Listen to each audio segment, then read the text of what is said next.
Ave strategos, I'm Pericles and welcome back to the channel. So today is our temple guide day. It's Friday, and this week I decided to make a temple guide about the Egyptians.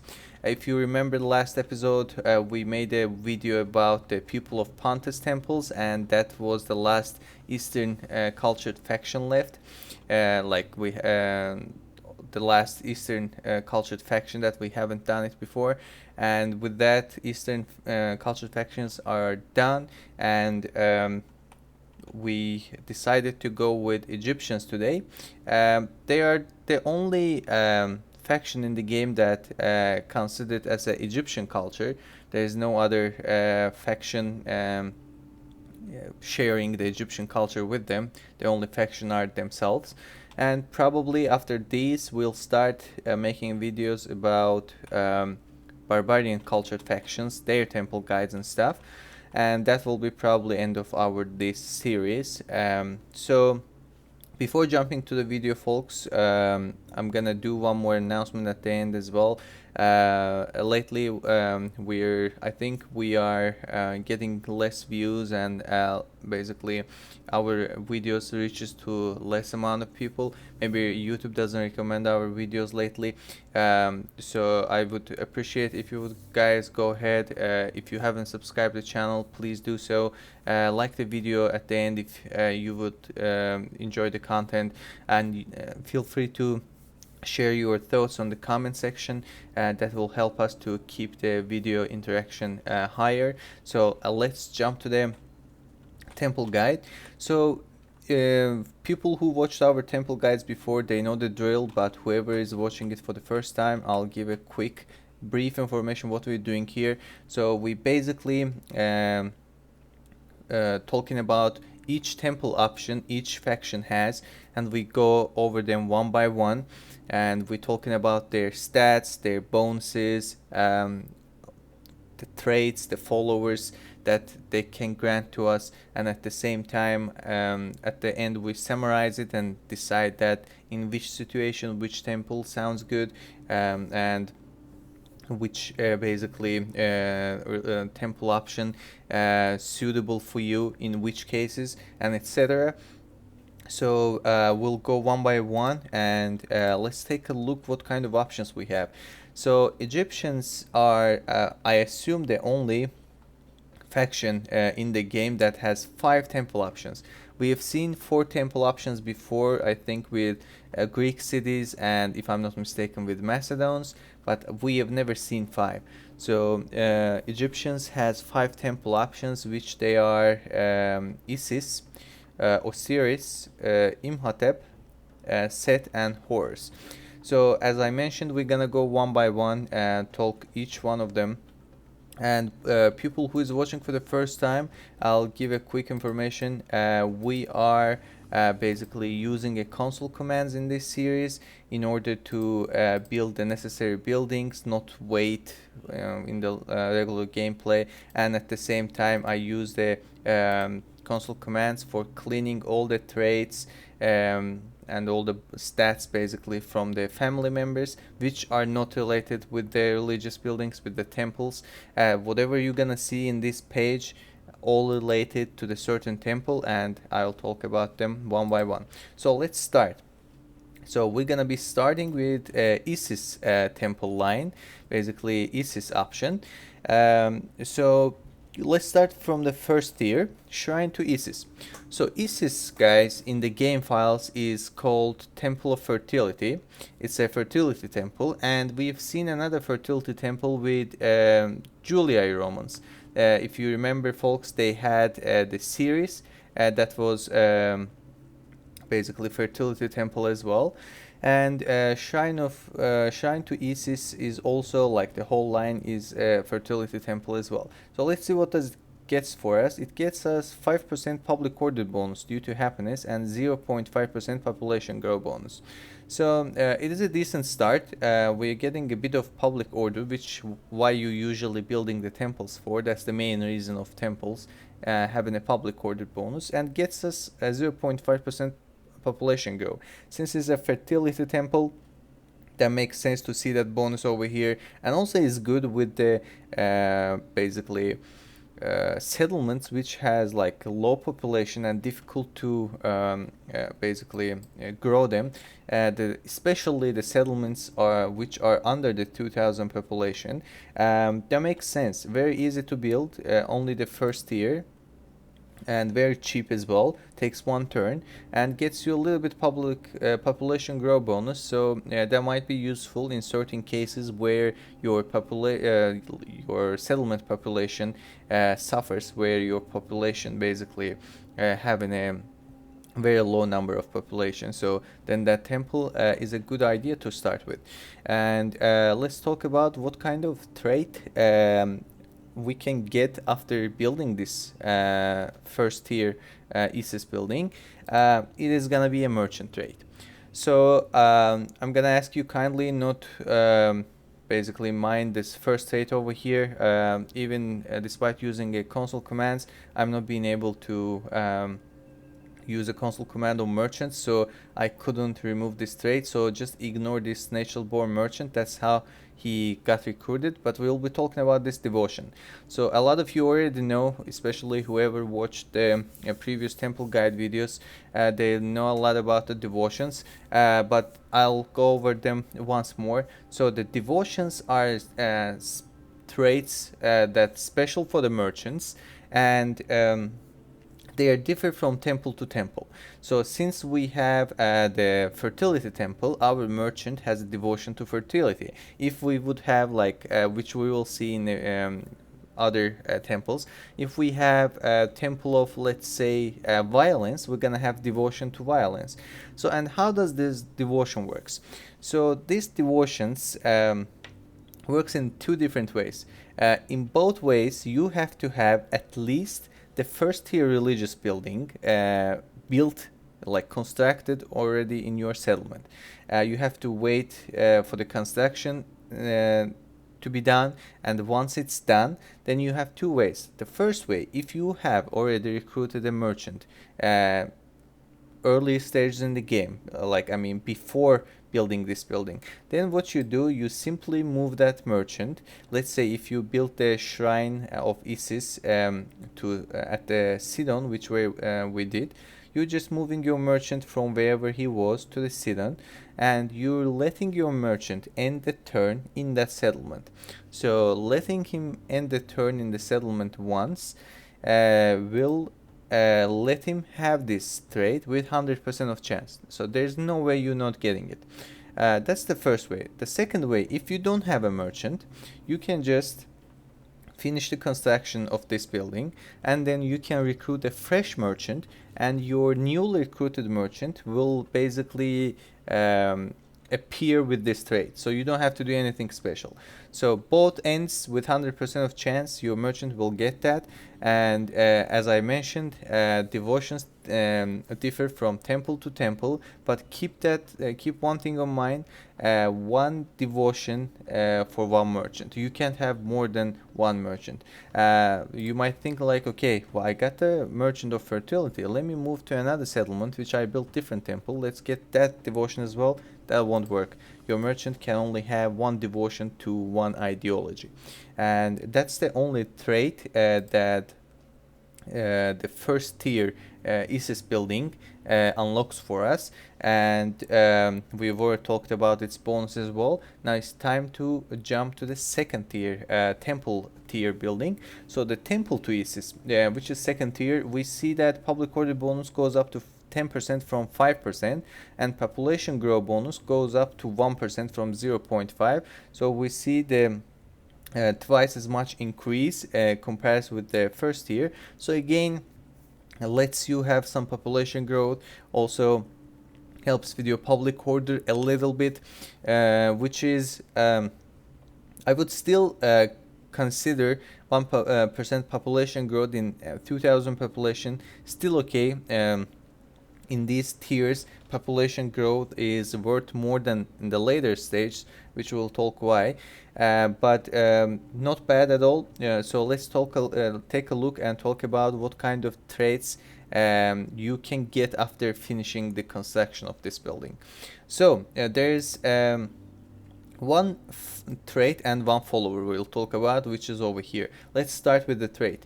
So as you already know, folks, when I make preparation for this temple guide series, I do go ahead and check the game files. There's a couple txt files which lets you see the traits, ancillaries and stuff.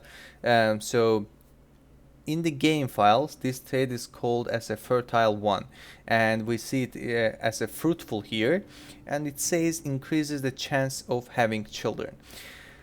So once you build the temple to Isis, once you finish the construction of this building, you have to have a family member, general, faction leader, faction heir, doesn't matter, overall family member, have to end the settlement. Have to end the turn. I'm sorry. Have to end the turn in a settlement which you finish the construction to this building, and then exact same way as devotion, right? But we said devotion, you have 100% of chance. You have only 10% of chance each time you end the turn to get this trait. So it is much more difficult to get this trait, but it's still doable. So especially if you have a governor, which what I mean by governor, which faction member, like a family member, doesn't go to the campaigns. Whoever sits on the settlement and just basically governs the settlement, manages the settlement, then you don't have to worry about, sooner or later they'll get this trait, which is a positive trait, increases the chance of having children, which is nice. You have more family members, and more family members, at least from my perspective of view, means more general cavalry, more decent units. So I always like to see a lot of family members, or sometimes I'm trying to add a lot of, if I have a lot of generals, I try to combine 4 or 5 generals in one army. They're very strong cavalry, so I can't think any scenario that having extra children is bad, so it's good trait to have. And about the follower, so the priestess of Isis. So exactly same way as devotions, we have priests and priestesses, folks, and they're also basically how can I say, differs from temple to temple. But there's one thing, like for example, as we said, Isis line is a fertility temple. So the devotion, and we said the Julia Romans had also the fertility temple, which is Ceres, or Ceres, however it's pronounced. So if you have 2 merchants, one from Egypt, one from Julia Romans, and if they're recruited in a settlements which has the shrine to Isis and another one shrine to Ceres, they both gonna have exactly same trait, devotion to fertility. It's not gonna be devotion to Isis or devotion to Ceres. Since they are fertility, they're gonna get the same devotion, fertility. But priests and priestesses differs. So even they are the same, priestess of Ceres is completely different follower, and priestess of Isis is completely different. So it basically differs from specific temple to specific temple. I hope I was able to explain myself clear enough. And let's talk about how you can get this follower. Exact same conditions as this trait or devotion we talked about. You have to finish the construction for this building, and then you have to have a family member which is gonna end the turn in the settlement, in that settlement, and then you have 15% of chance each time you end the turn to get this follower. And let's see what it grants for us. +1 management, increases having children, +1 public health. I mean, pretty decent, pretty solid follower. And just keep in mind that you can move this follower between your family members, which makes the followers a little more, how can I say, advantageous. So Plus one management is one of the skills that I'm always trying to keep it high as possible, especially for the governors. It is difficult to get the management points and very easy to lose. Increase of having children, again we've already talked about it, and plus one public health. And what does the public health do? So as you see here in the settlement details, we have health over here and health over here. So the higher your public health is, the higher your public order gonna be, and at the same time the higher your population growth gonna be. So this basically trait lets you have more public order, more population grow in the settlement, more chance of having children, and higher management point, which higher management means you're getting more admin income, which means it is a financial increase. Basically, you're making more profit in the settlement. So overall, it's pretty solid follower, and it is very nice, basically follower to move around. Why? Because if you have this already, you might go ahead and move it to someone who is not sitting in a settlement. Let's say you have another general which is always leading your armies to the fronts. You can let him have it too, and then this guy can get another one after a couple turns, I assume, with 15% of chance. So it is good basically follower to have.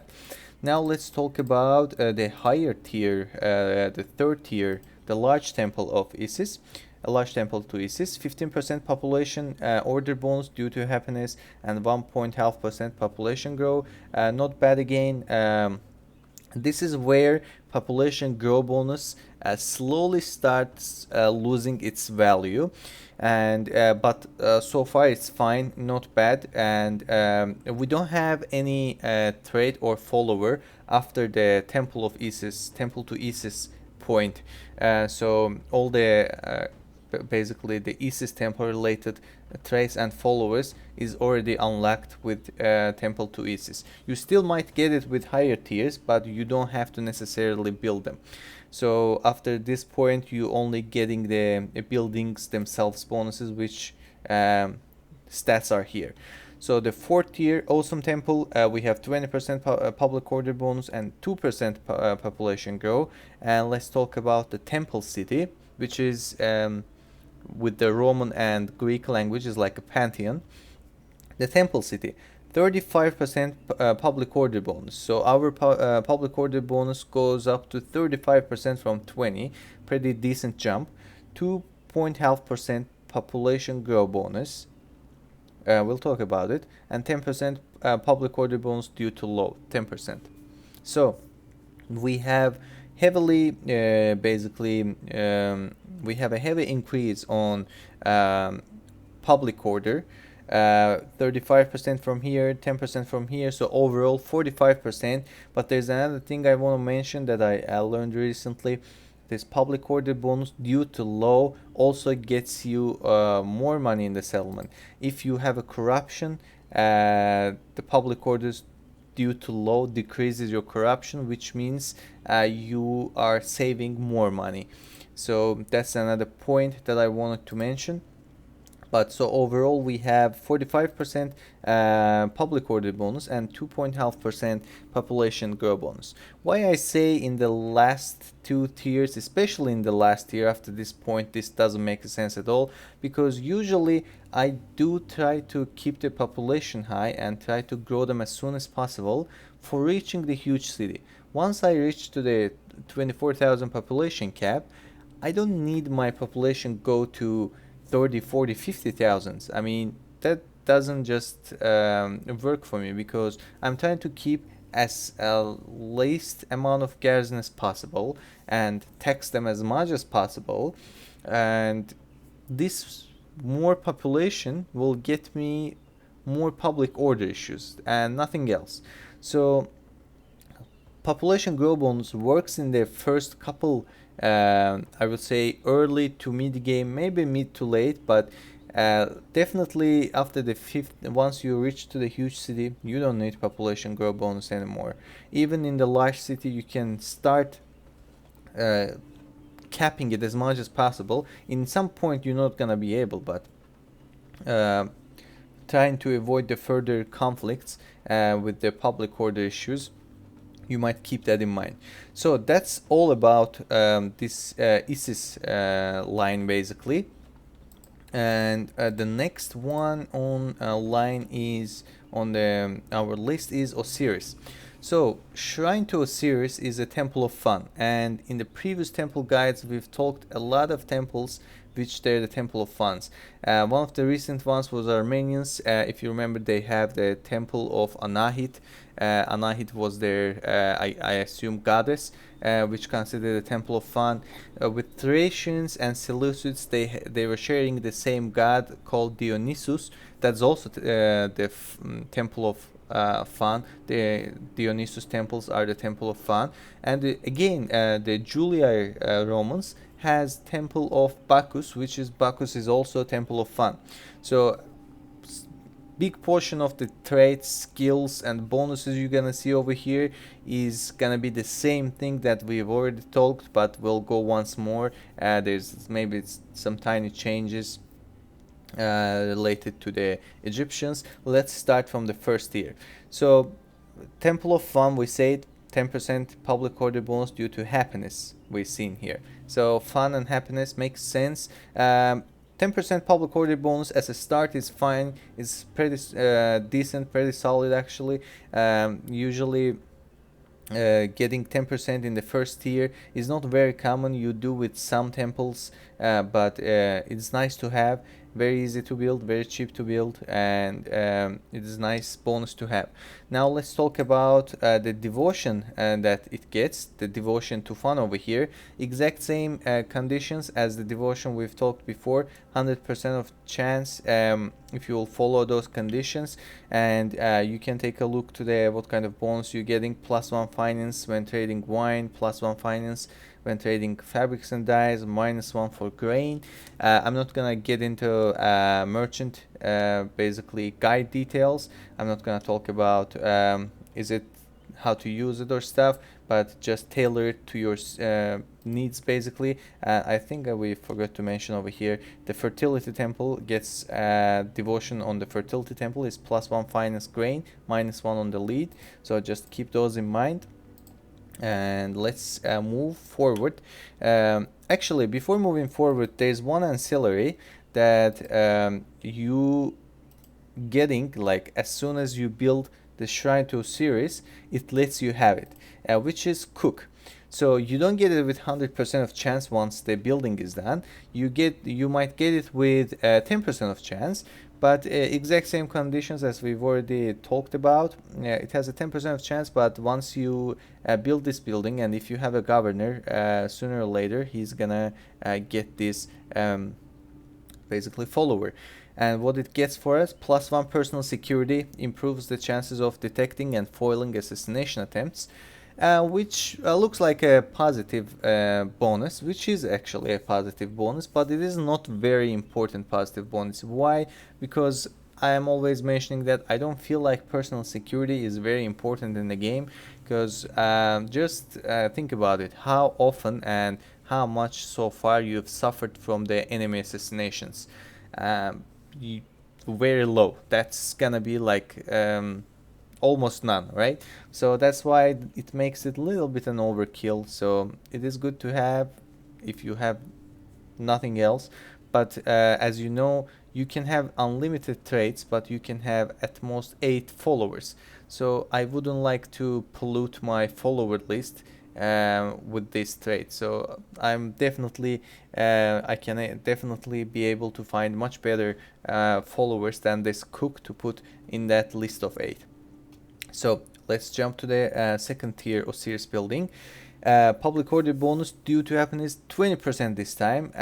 Very nice. I mean, as you remember in the first temple we've talked, you're getting 20% bonus at the awesome temple of Isis, which is much later period in the game. You're getting very early over here, so it's actually very solid, very decent. But of course you're not getting a population grow bonus, but it is solely focused on public order.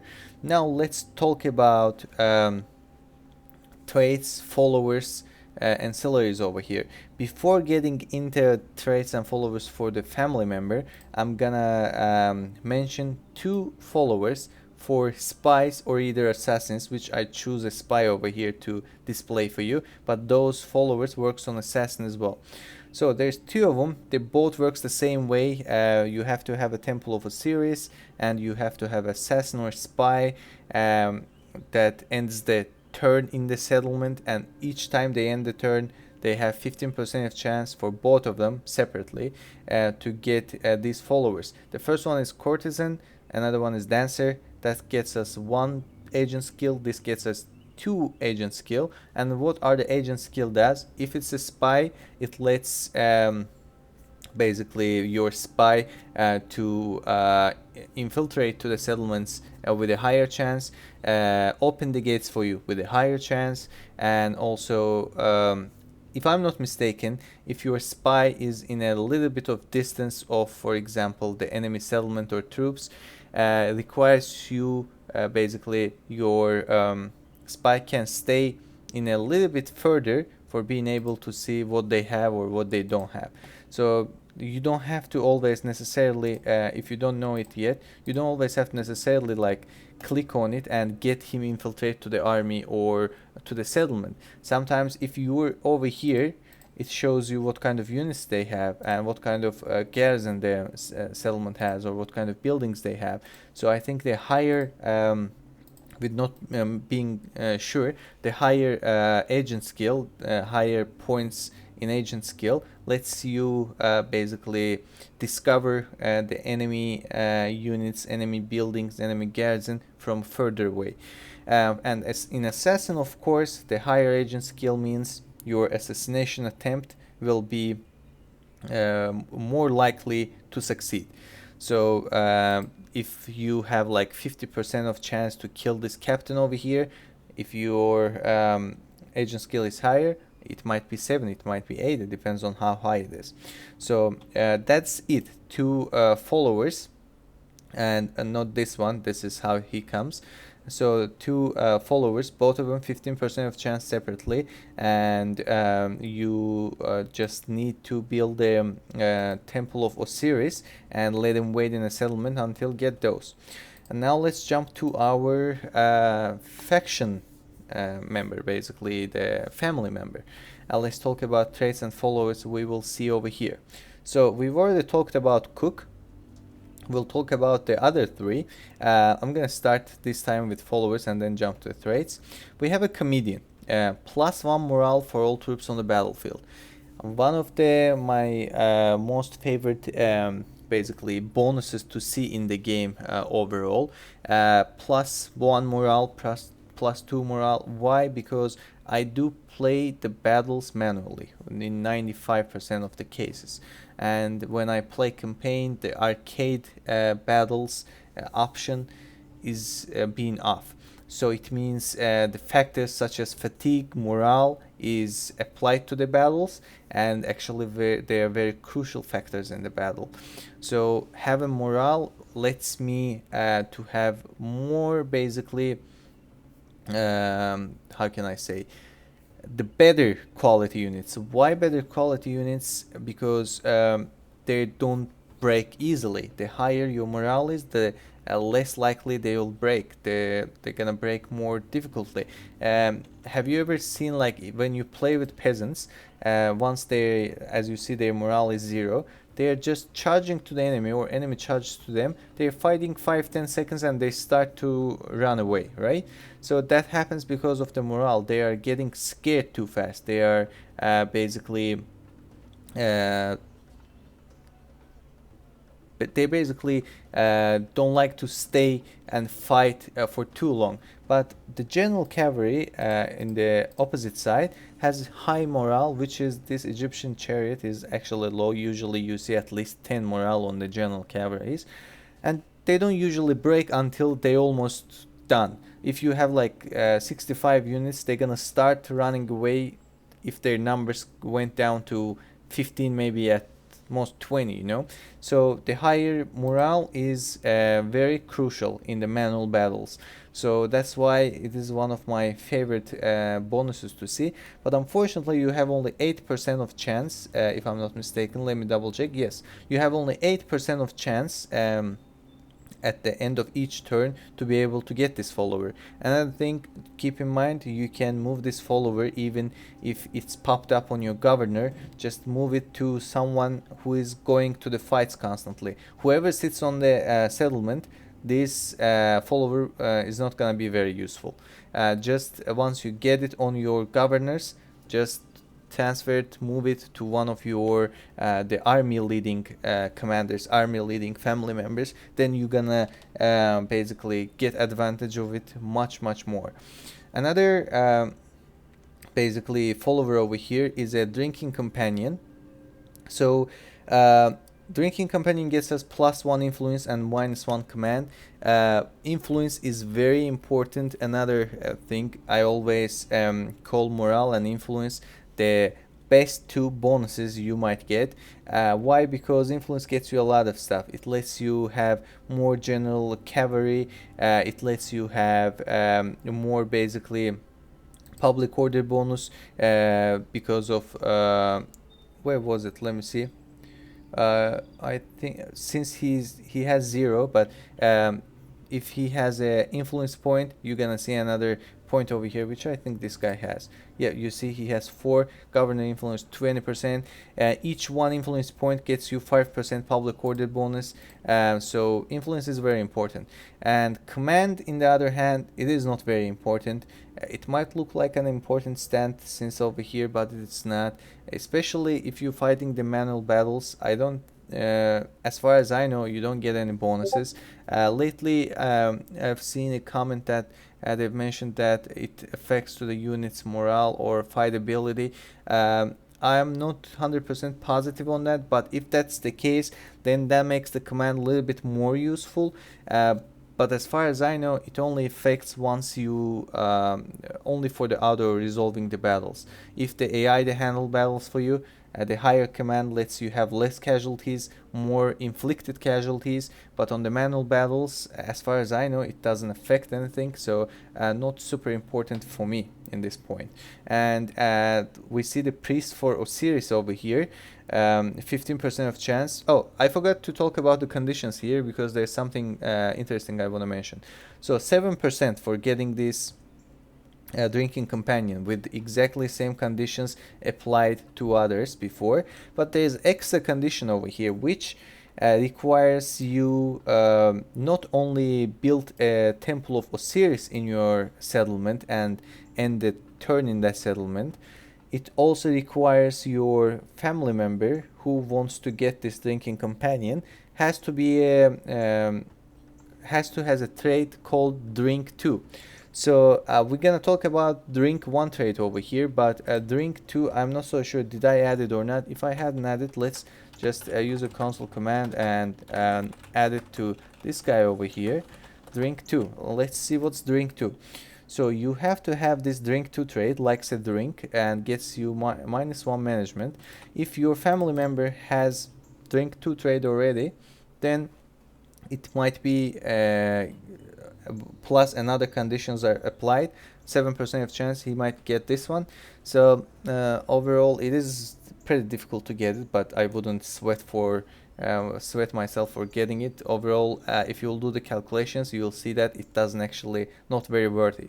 And the priest of Osiris, again, all as the old priests and priestesses, 15% of chance at the end of each turn once you build the temple, specific temple, and you're getting +1 influence, +1 management. I think is pretty great. Influence is very important, management is important as well, so overall is actually pretty decent basically follower, and you can move it between your family members, so it makes it even better. Now let's talk about traits. Drink one trait, as we've already mentioned. Drink one in the game file. Social drinker over here. +1 command. And you might get it with 10% of chance at the end of each turn. If you'll ask me the question that how you can get the drink 2, once you get the drink 1, and if you'll wait for a couple turns, he will slowly turn to drink 2 and drink 3 later on. So if you want to get this guy over here, you're just gonna have to wait. That's another quick information. Likes a flutter. In the game file it goes as a gambling 1, another 10% of chance, we see it over here. 5% penalty on all trade income, 10% decrease to cost to bribe. So overall is a negative, is a debuff, is a negative trait. 5% penalty on all trade income, but on all doesn't mean on your whole faction. On all means the Jerusalem's, if he's sitting on Jerusalem, it means Jerusalem's trade bonus goes down 5%, and 10% decrease to cost to bribe. Again, this basically decrease doesn't affect you a lot, because even if they will buy your family member, if they're gonna bribe your family member, the money they're paying for bribing is not being added to your treasury, so you don't care. It's more or less. And I'm not so familiar with how the AI budgeting works. I just feel like they're always printing money, so it doesn't matter for them. Is it a 10,000 or 9,000 to bribe this guy? If they have idea in their mind, I assume they're gonna do it. So overall looks like a negative trade, but I mean, I don't think so. It's very crucial. I wouldn't feel bad if I get this trade. Yes, it is better not to have it, but it won't affect you too much. In the other hand, over here, the whimsical nature, -1 influence, that's gonna hurt you a lot. So that's something different. You can go and cry once you see it. I'm just actually joking, don't cry, but that's much more bigger impact, basically debuff over here. And in the game files it goes as a Joker 1, but fortunately for us it has only 2% of chance at the end of each turn for your family member to be able to get it. And one of my favorite traits of all time here, +2 morale. I've talked about why, and you getting not only +1, +2. I wish this guy would be instead of comedian, so I could move it around, but it is a trait, so they have to take it from somewhere and add it somewhere. So +2 morale is very huge, and this trait called Girls 1 in the game files, and you have 5% of chance at the end of each turn to be able to get it after finishing the construction to the Temple of Osiris, or if you have higher tiers that will work as well. And immoral, that goes under perverted 1 trait, another 5% of chance, and another heavy hitter over here, -1 influence. Doesn't look good, doesn't feel good. So that's all. That summarizes all of the basically traits and followers we'll be talking about for the Osiris line for Egyptians, and later after this point we'll only talk about the building themselves.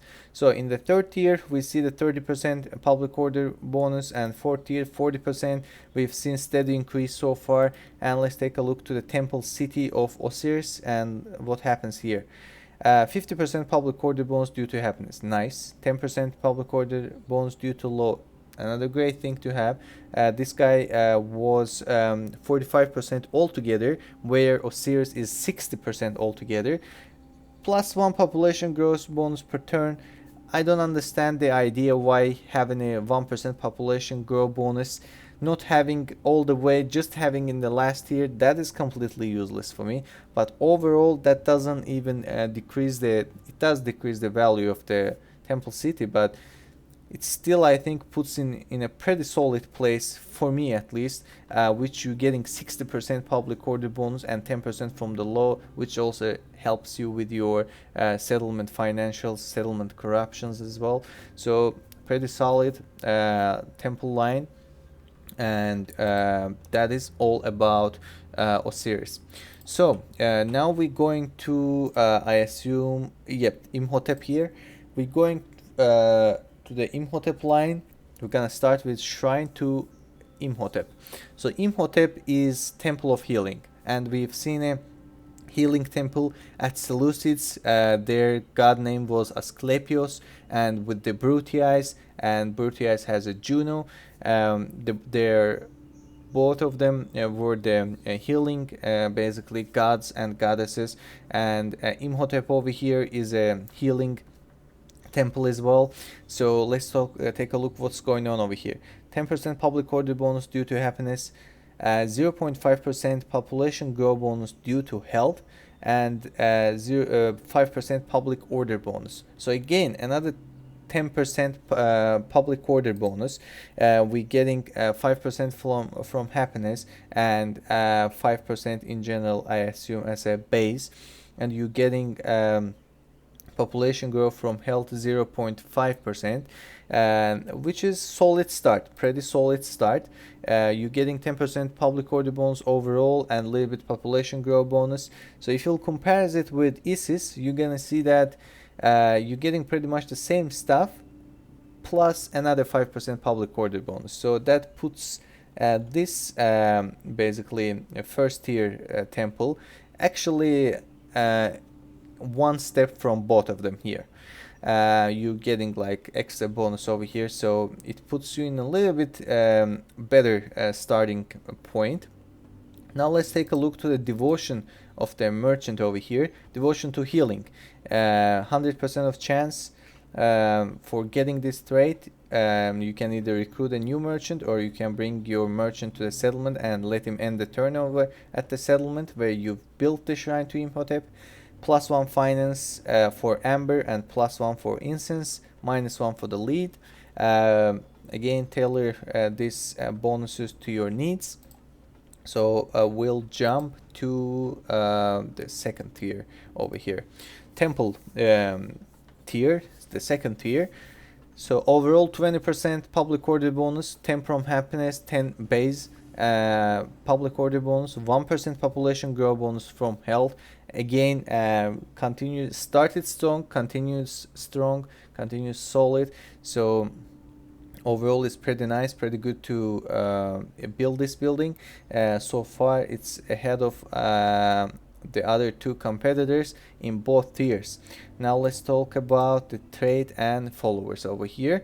So we have actually two traits where you see one. One of them is in the pink, and it gets you +2 for your general hit points, which explains here itself how many hits your general can take before dying.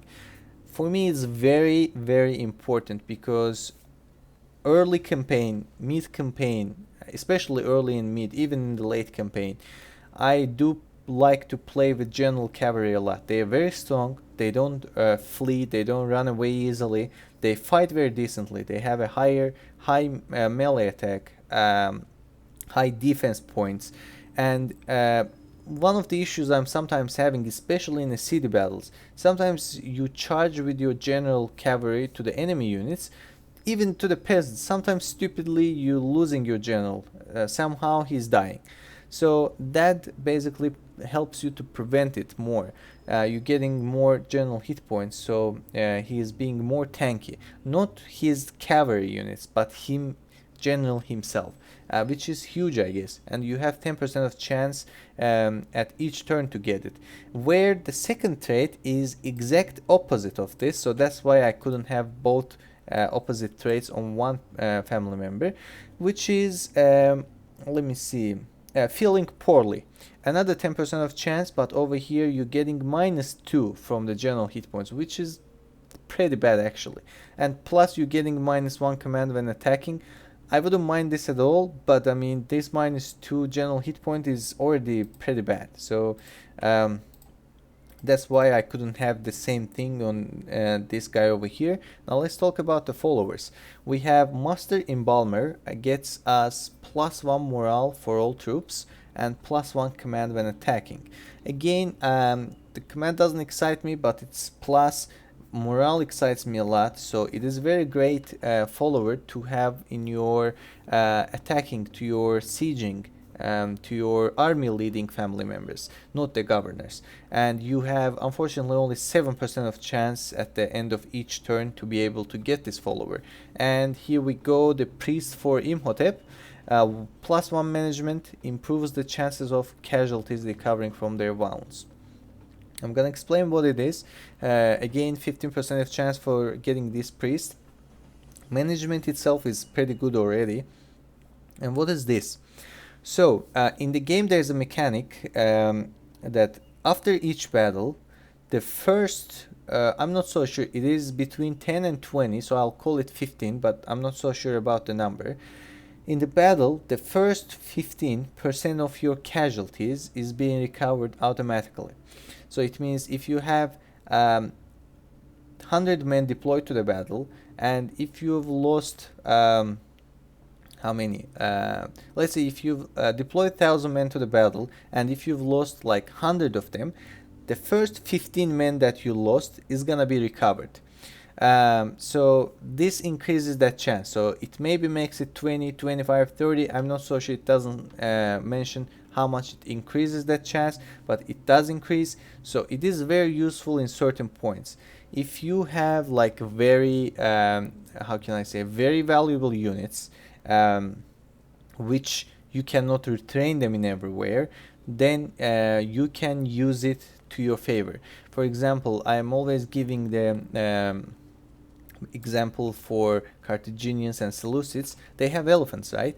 And elephant units are very strong units, but they are not very big in numbers in the unit themselves, right? They're usually having like 10, 20, or maybe 30 at most elephants in one unit. So what do I usually do?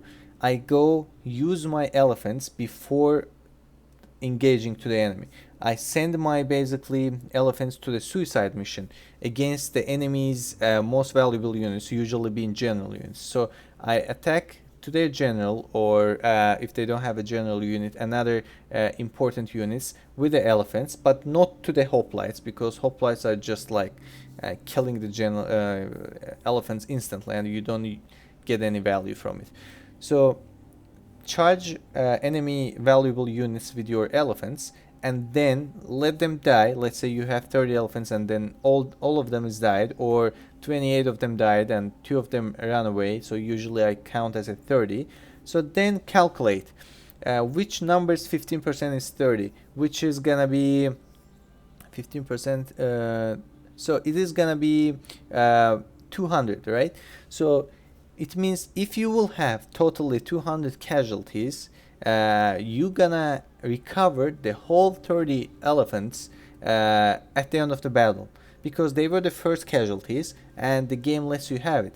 So usually I do go ahead and send the elephants to the suicide mission, and after that I send one unit peasant or like very cheap town militia or like very cheap spear units to not to fight, just sacrifice themselves. I let the enemy to kill them completely, so I'm being comfortable that okay, now I'm gonna be able to recover my elephant casualties, and later on I basically recruit another cheap unit instead, so it works very well for me.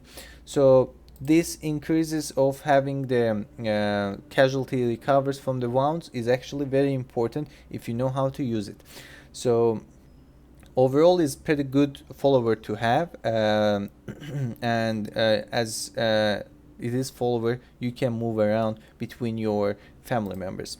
Now let's talk about the third tier over here. That was all the followers and traits that comes from the Imhotep basically religious buildings. Further after this point, the only building stats we're going to be talking about: 15% happiness public order bonus, 15% base public order bonus, 1.5% population grow.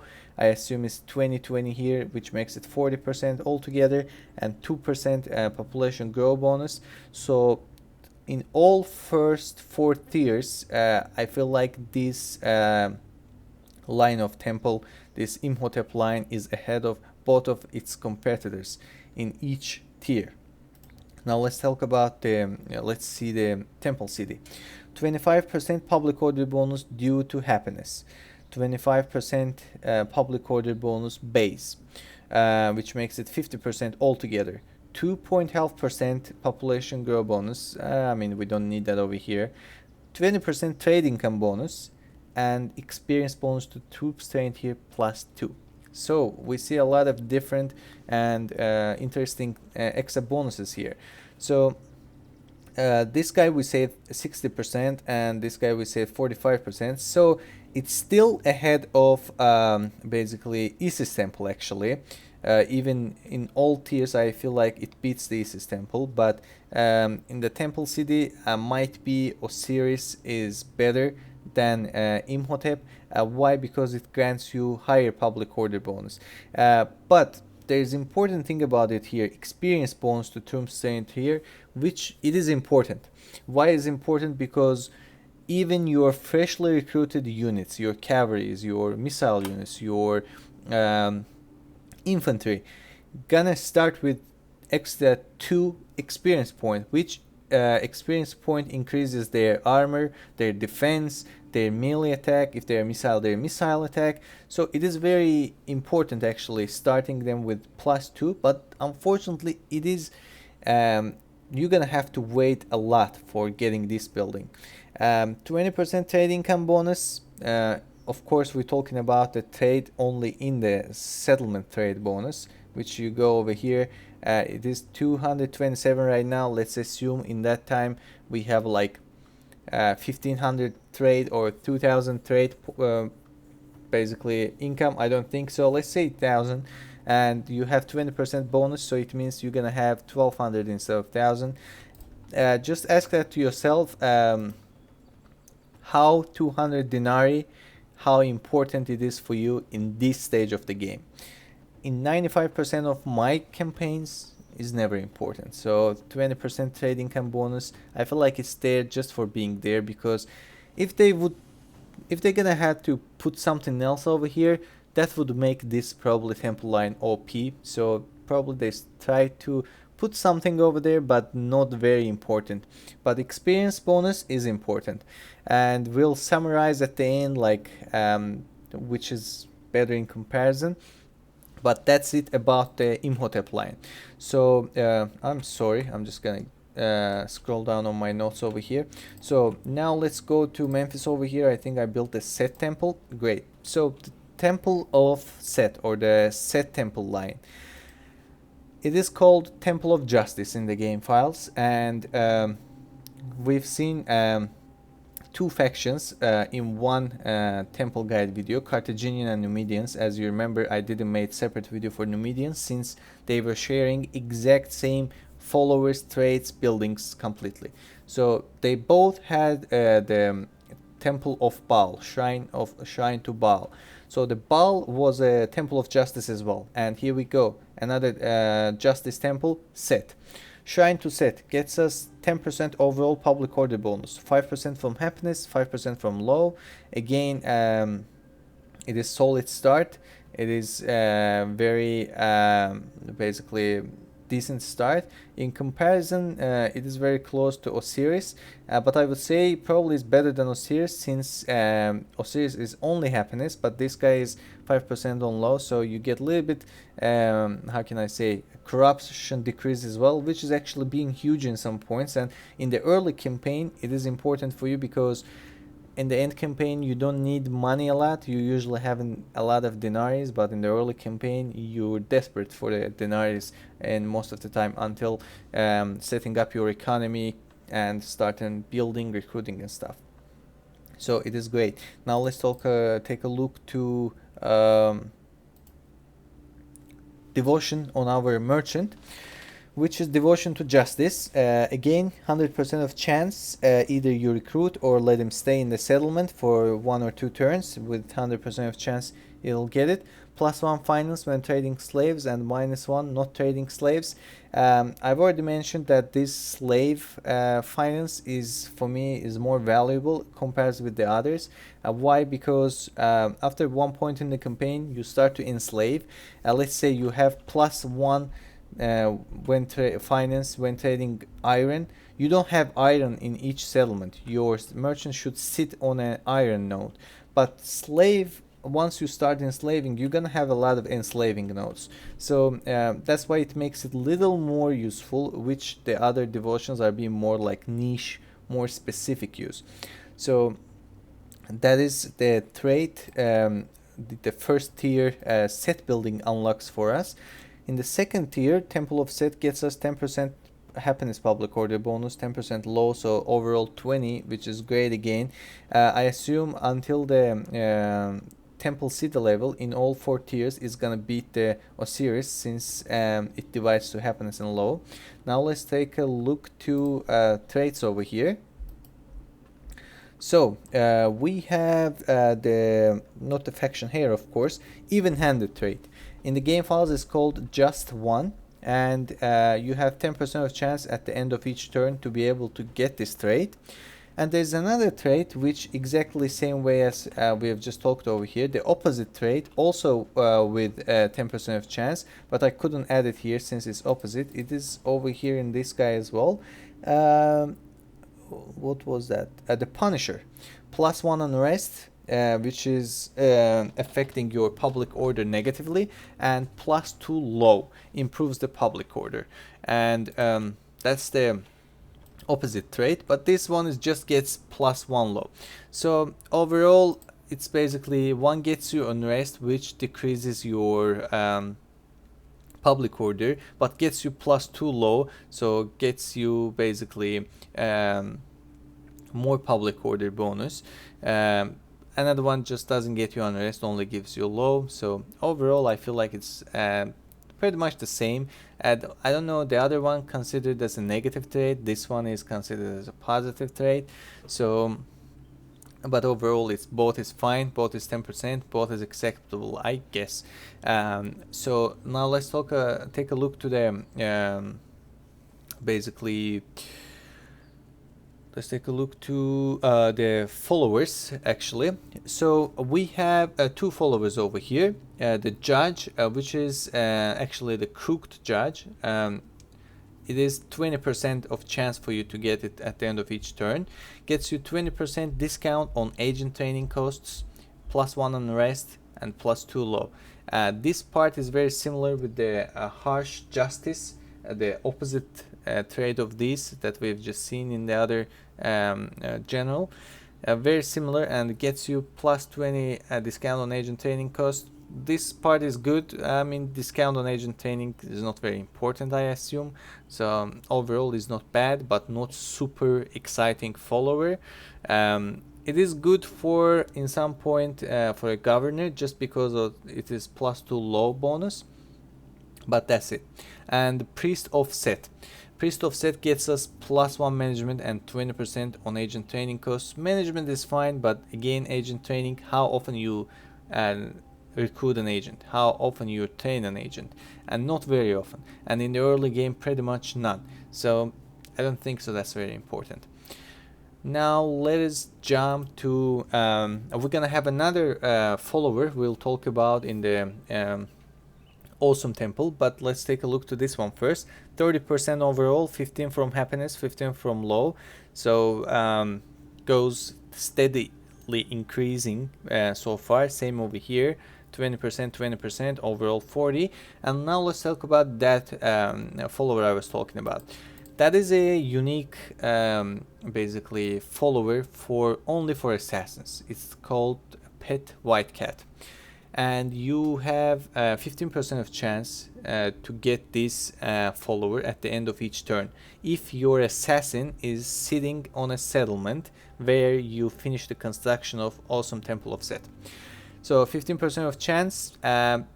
It might take a time for you to get to reach this level to be able to build the Temple of Set, and after this your assassin should stay a couple turns.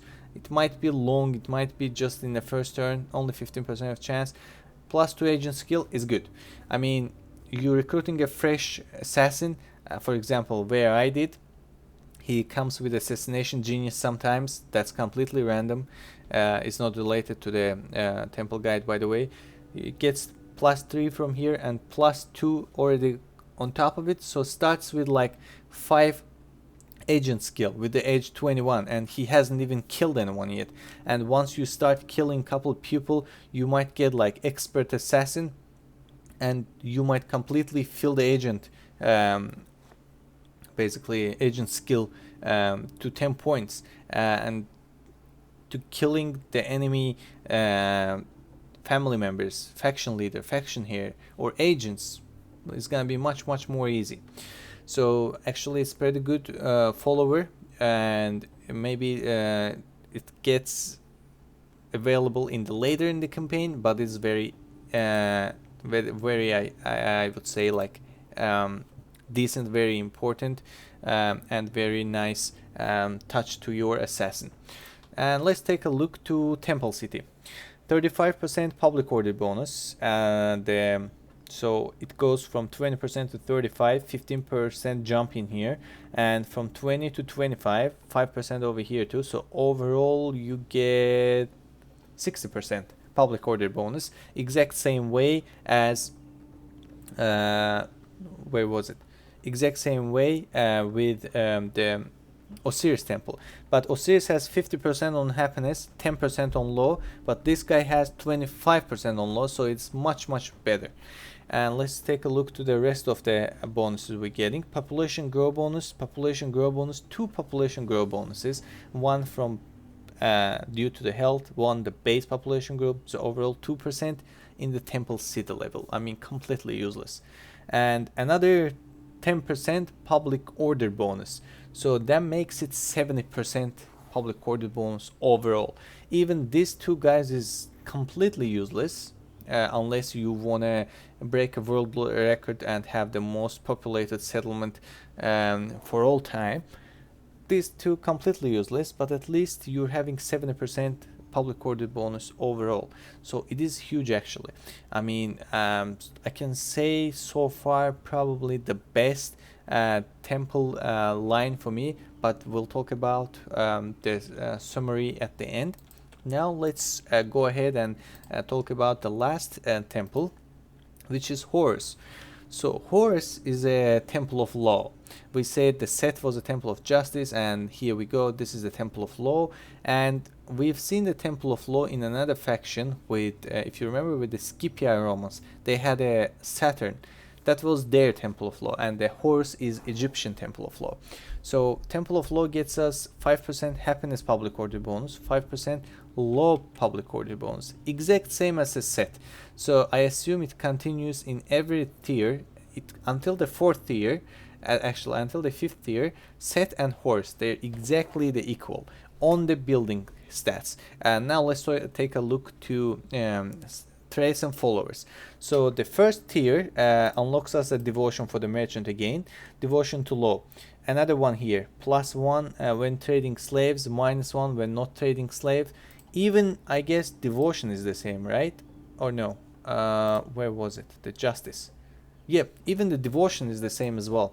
So the first one, the first tier is completely the same, and the building stats and even the devotion. Even the maybe the names are different. One is devotion to justice, and another one is devotion to law, but bonus is the same. So the second tier, 20% altogether, 10% from happiness, 10% from law. And let's see the traits over here. Let's go to our basically faction, the family member. Oh, actually, my bad. I'm gonna have to mention something over here. So there's only one difference in the Shrine to Horus than Shrine to Set. It gets us follower in the first tier building. Once you build the Shrine to Horus, you might get this astrologer follower with 15% of chance. Gets you +1 command, -1 management. For me, it's not nice to have. I don't like it. Just because of the -1 management. If there is +2, 3 command, maybe still -1 management would feel me disappointed and not want me to have this follower. But overall, you have 15% of chance to get this follower if your family member is ending the turn in a settlement where you've built the Shrine to Horus. But there's another condition over here. Despite all those conditions, plus your family member should have a trait called superstitious 1. You can have superstitious in higher tiers too, but at least you have to have a superstitious 1. And what is superstitious is over here, rational concerns. +1 morale for all troops on the battlefield. I don't know how you can get this trait, but if you have one, and if you've built a shrine to Horus, and if your family member ends the turn in that settlement with 15% chance, he might get this astrologer. Actually, the superstitious one trait itself is much better than astrologer, to be honest. So I assume I don't know again how to get it. There's probably a couple things triggers it, but that's much better than astrologer itself. So now let's take a look to the Temple of Horus, basically traits and followers, which traits and followers this building can get us after the construction is done. So we have the trait over here is sober. We've seen a drink before. This is sobriety 1, and 15% of chance for your family member to be able to get it at the end of each turn. 1 management, 5% popularity with the pupil. I mean, I don't understand why this 5% penalty to your popularity with the pupil is over here. That looks like something Roman, like a Roman culture thing, because you don't have a pupil over here.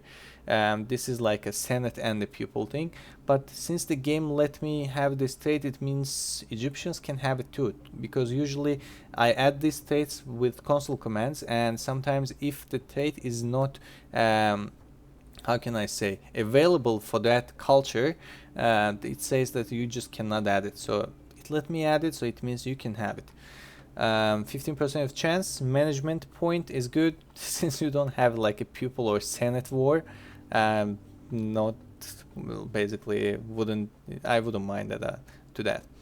So another trait over here is, again, we see the Punisher, harsh justice 1, +1 on the rest, but +2 low. So takes a little bit public order from you as an unrest, but gets you 2 public order, some public order from +2 low. So overall, it should be you should be advantages. If you'll do the math, I assume you should be advantages. Since the law also helps you to decrease your corruption, you'll get some money saving from there as well. And you have 6% of chance with this Horus Temple. We say 10% with the Set Temple, but only 6% with Horus Temple to be able to get this trait. And we have the last trait on the list is Stern. In the game files, it's called, it goes under Austere 1. Also 6% of chance over here we're seeing. +1 management and 100% increase to cost to bribe. Management is nice. I'm not so sure about increased cost to bribe. I mean, if the enemy can buy my family member for 10,000 denarii, now they're gonna have to buy for 20,000 denarii. As I said, I don't know how the AI handles their budget. I don't know how advantages or how big their treasury is usually being. It might be useful and it might not be useful in certain points, but just the management itself, it makes it pretty decent trait. And this guy has 6%. I think I've already mentioned it. And we are back with followers now again. So again, another crooked judge here with 20%, exact same way as the Set Temple. I'm not going to go into details, we've already talked about it. Overall is good since we're having basically extra public order and decreasing the corruption, and also a 20% discount on agent training costs, but not super big. Magician. We have Magician over here, which I think we've never seen this trait before. We have 15% of chance for being able to get this follower, but also exact same way as Astrologer, you have to have Superstitious 1 trait or Superstitious 2, Superstitious 3, but you have to have at least Superstitious 1. And +2 influence, I mean, that's great actually. Imagine having Superstitious 1, which gets you +1 morale for the troops, and +2 influence. I mean, that's great. If you can get this Magician, I mean, that's just something different. It is pretty solid trait actually. I'm sorry, solid follower. +2 influence, even +1 influence is very nice, very great bonus. +2 is something different. So now we are here with Priest of Horus, 15% like a magician and like another all the priests and priestesses, +1 management, +1 to law. So again, a little bit public order, a little bit admin points, a little bit decreasing corruption. Overall is not bad, it's fine, and it is decent priest to have. So I'm just wondering, yeah, I think that's all. Yeah, that's all traits and followers. So the third tier, exact same as horse, 15% from happiness, 15% from low, overall 30, overall 40 here, divided 20-20. Let's take a look to the temple city and see what's going on over here. So 25% from happiness, 25% from low. So overall 50%, which set temple was 70% overall. But we seeing different things over here. Light weapon, heavy weapon, and armor upgrades.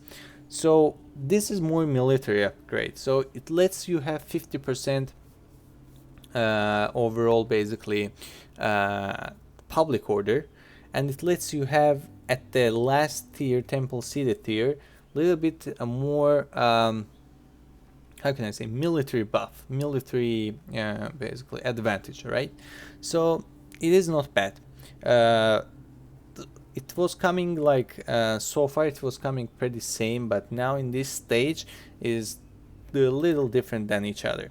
So now let's go ahead and summarize of all the Egyptian temples that we had. So folks, what I would do if I would be playing with Egypt, probably I can't think of any situation that I assume I would build. What is this? Isis temple. Most probably it's one of the temples that I would never build. And what about this Osiris? I think the fun temple, right? So 60% over here. Let me try to remind it myself. 50% over here. So it is. You know what I would do? Actually, most probably, I would go with set temple in 80-90% of my settlements. Why? Because that is the temple that gets me the most amount of public order bonus. So actually, Horus does the same thing. So it is very difficult, you know, since you have a lot of options. Let me remind that to myself. 25% public order bonus, experience bonus to troops. So, you know what I would do? Probably I wouldn't build these two temples, right? And I would I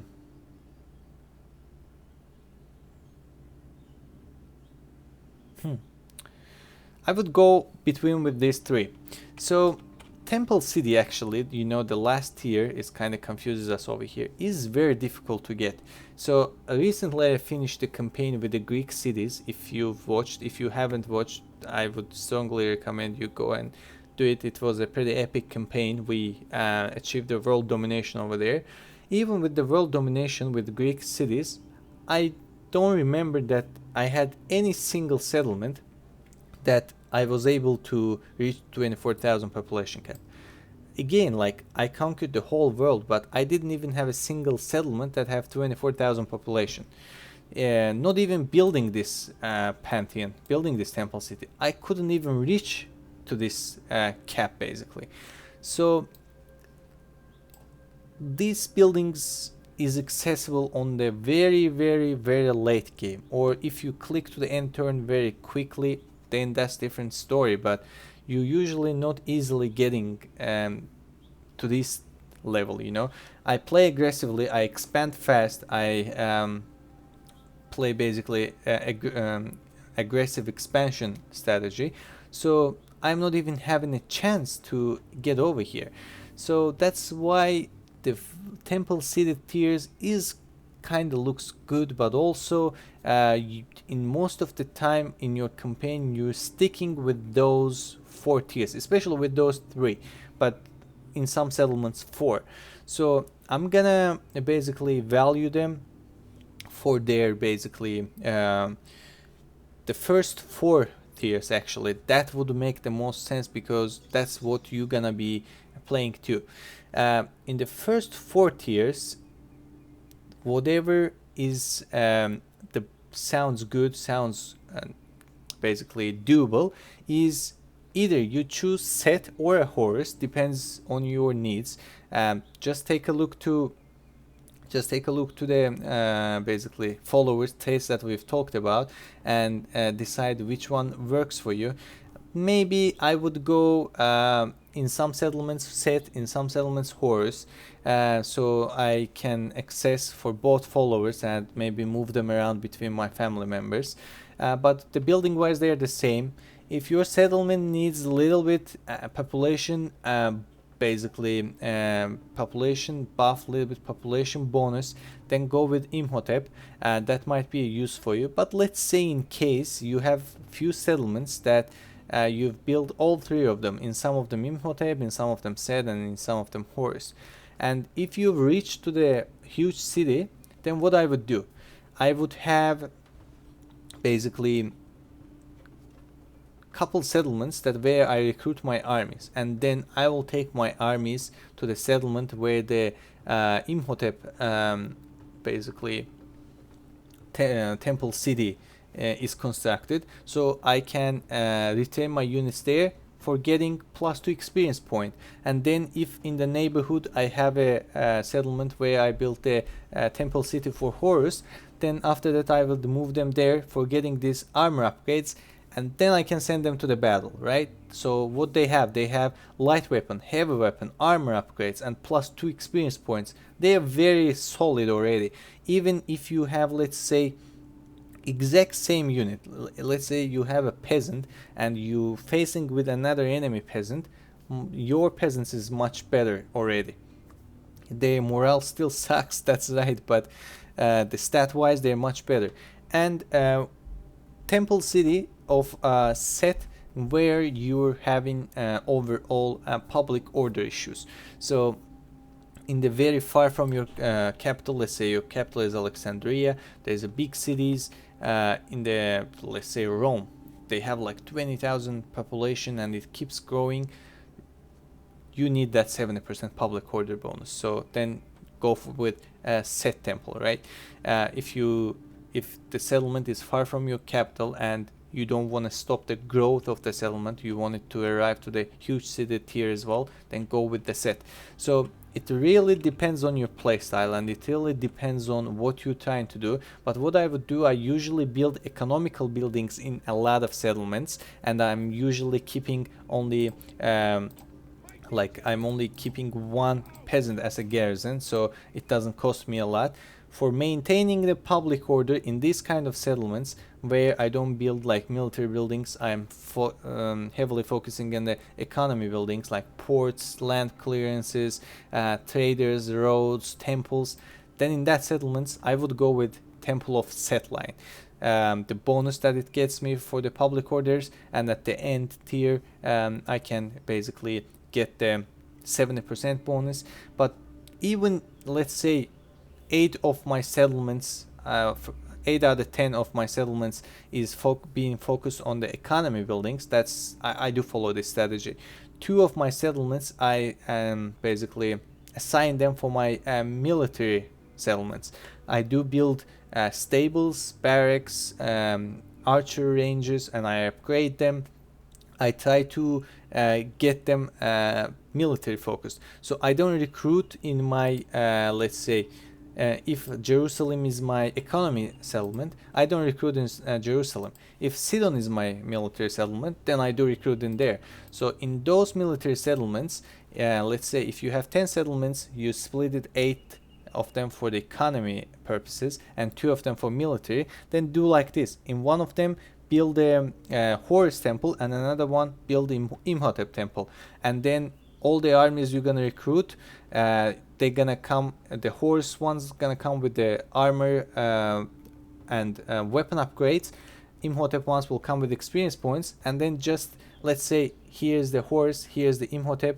I recruited maybe like half stack of army, which they've recruited with the bonuses relatively. Then move this half stack over here and move this half stack over here.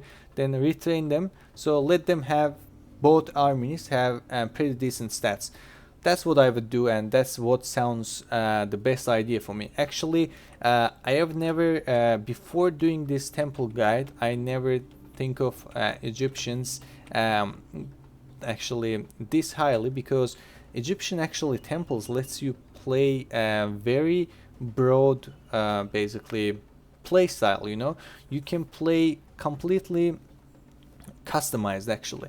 So which this after this temple guides, playing as an Egypt is kinda excited me. Maybe in the future for the channel, maybe just only for myself, I'll definitely play with Egyptians after knowing this information and try to apply them to my campaign as well. So folks, overall that's all I wanted to talk. I hope the information I gave to you was clear enough and was useful for you. I assume if you think about it, you're gonna find the places that you can apply them and get benefited from it.